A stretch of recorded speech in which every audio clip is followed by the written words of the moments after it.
I'll be reading 3 short lessons again tonight. The first lesson is from the Gospel of Mark, chapter 8, beginning at verse 22. They came to Bethsaida.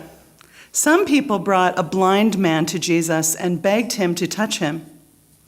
He took the blind man by the hand and led him out of the village. And when he had put saliva on his eyes and laid his hands on him, he asked him, "Can you see anything?" And the man looked up and said, "I can see people, but they look like trees walking." Then Jesus laid his hands on his eyes again, and he looked intently, and his sight was restored, and he saw everything clearly. Then he sent him away to his home, saying, "Do not even go into the village."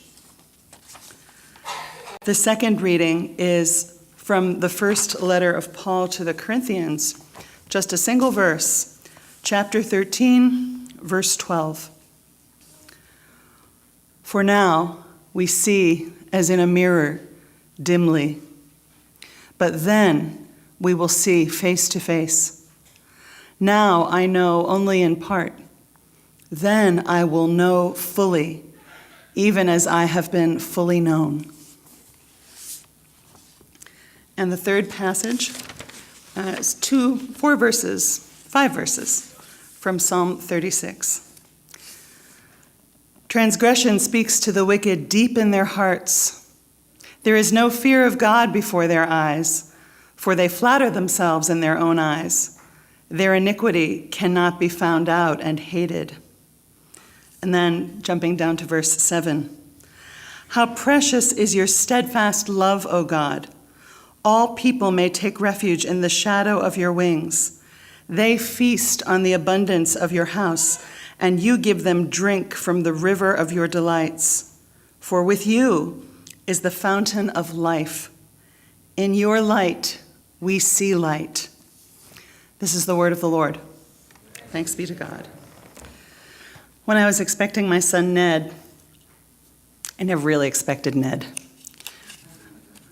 Ned was a complete surprise. But when I was expecting Ned, I read about the eyes of babies and how they develop. The eyes of newborns, I've shared this with you before on a Sunday.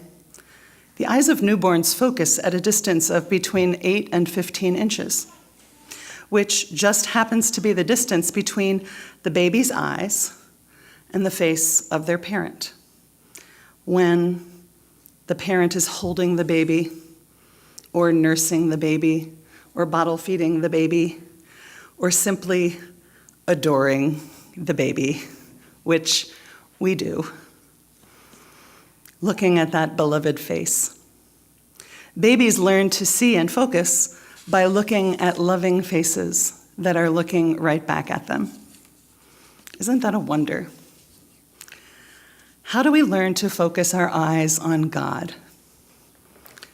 For a long time, I think it's safe to say, since well before the Gospels were written down, the Scriptures have used eyes and seeing as a metaphor for faith. And we can see that in the writer of Mark's Gospel. He's doing just that. In that first passage I read, friends bring a blind man to Jesus for him to give him his healing touch. Jesus puts saliva on the man's eyes and lays his hands upon them. But the first attempt does not work. It does not work the first time. The man cannot see, even though Jesus is trying to help him see. And this is what happens for 2 chapters in the Gospel of Mark. Jesus keeps trying to help his followers see who he is, understand what it means for him to be the Messiah, over and over again. The first attempts don't work. Seeing God clearly is like trying to read tiny print in a shadowy place. Or maybe like trying to read anything anywhere after you hit the age of about 45. I can recall, and I've told a lot of you this story, being in a restaurant with my children on Mother's Day about 10 years ago. and I hadn't quite adjusted to the notion that I needed glasses all the time in order to read. I could not hold the menu far enough away in order to read it, and so I handed it across the table to Joan to hold for me, whereupon she burst into tears, convinced that something was terribly, terribly wrong with me. Faith is like that. We don't always see clearly. We don't always know when we need help seeing. We don't always know when we need to look at things from a new angle, a different light. We don't know whether we might need new lenses to help us see things more clearly. But seeing isn't just a metaphor. We can also deepen our faith or make it shallower by virtue of the things we literally see, or that we allow ourselves not to see. I know we've all had this experience of walking down a street somewhere and being confronted with things that make us uncomfortable. We might be in a city where the problem of homelessness suddenly isn't a vague issue we've read about, but suddenly is very much in our face. And the flip side of this phenomenon, think of the people who live in that city, who pass by this same site every day and need to develop a kind of lens that shields them from it, because the feeling of powerlessness is so overwhelming and distressing, and they know they can't solve this enormous problem on their own. So it's easier to develop a kind of tunnel vision that allows them to go about their lives without seeing. When I was in seminary, I became overwhelmed by the homeless people who were around 121st and Broadway every day. And of course, being at a seminary where people were learning theology and ministry, it felt especially terrible not to be able to feel helpful about this. I couldn't give money to every person who asked for it. And I couldn't stop seeing the real suffering that was right in front of my face. And I shared this problem to some friends one day, and someone who was a year ahead of me in seminary, who'd been there a year longer, nodded and said, yes, of course, it's a problem. You can't help everyone. You can't solve this problem. Here's what I do. I've picked one person. I stopped to talk to him. I found out his name. He knows my name. He's told me his story. I've told him my story. And if I ever see him, I give him something. If I have some money, I give him money. If I have some fruit or my lunch, I give that to him. I can't do it for everybody, but I can choose one person and see him and let him know that he is seen and I can help him. It's a drop in the bucket, but it's a drop I can give. And I can tell you from experience, it feels amazing to have someone see your suffering. There's a story, maybe you know it, about a woman who got caught up in a situation with a couple. They needed a surrogate. And she became pregnant, but this married couple, who were really kind of royalty, exploited her and exploited her situation.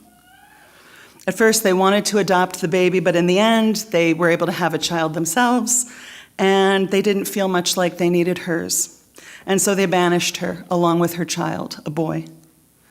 She and the boy were alone in the wilderness, and she was suicidal.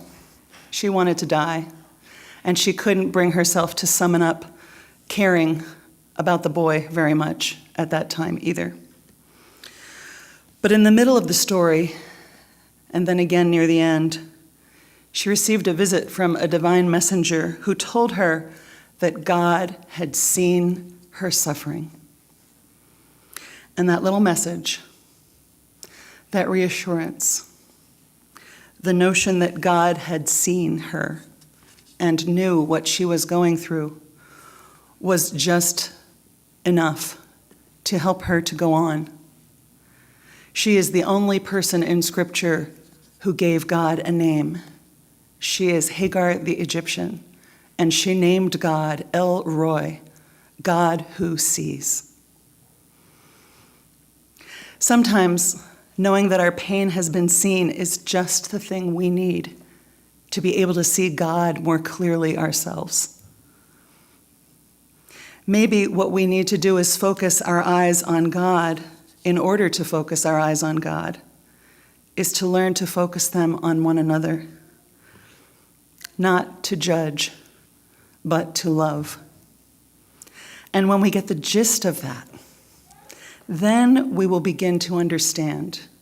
We will begin to see just how it is that God sees us.